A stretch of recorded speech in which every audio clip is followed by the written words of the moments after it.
Itu dulu itu ada pertarungan besar antara kerajaan Romawi dan kerajaan apa? Persia. Kita tahu Romawi itu Nasrani. Saya ulang lagi, Nasrani. Nasrani itu percaya adanya Allah, adanya Tuhan, dan percaya adanya kitab samawi. Sementara musuhnya itu Persia, orang yang tidak bertuhan, tidak berdasar kitab samawi.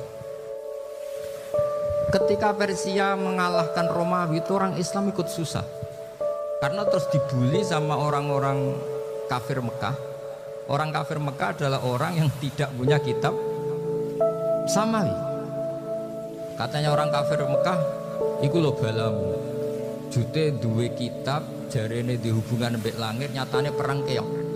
Paling kon ya podo.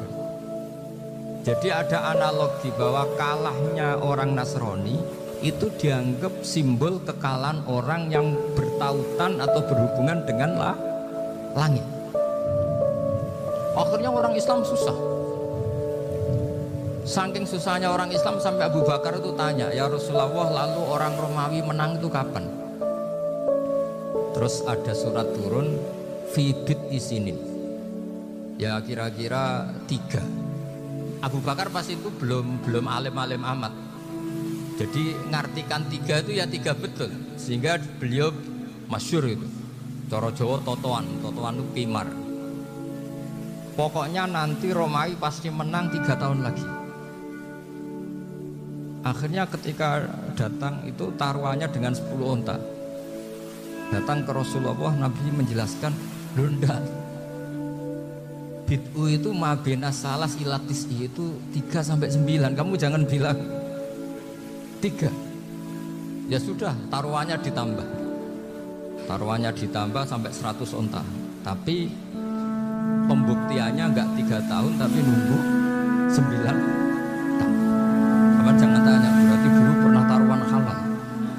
Zaman sebelum ngaji saya, sampai sudah sering taruhan, jadi jangan nyalahkan saya. Nanti itu ada ilmunya, namanya nasah apa? Mansuk. Dan taruhannya Abu Bakar enggak kayak sampean.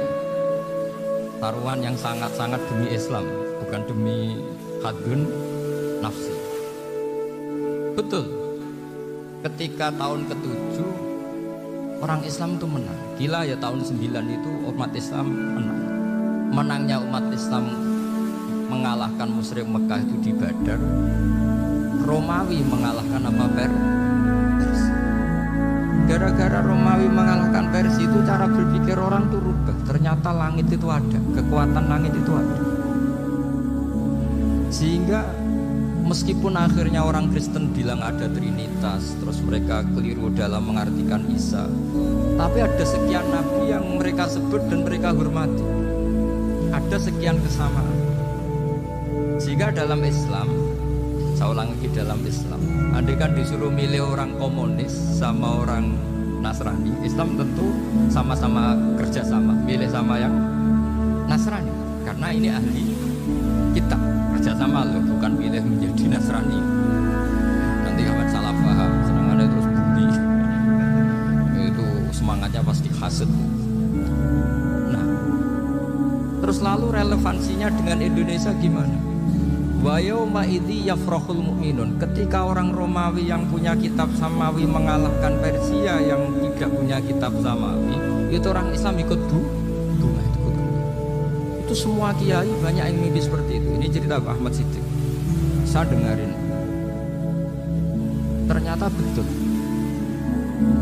Jepang itu gak dikalahkan Indonesia.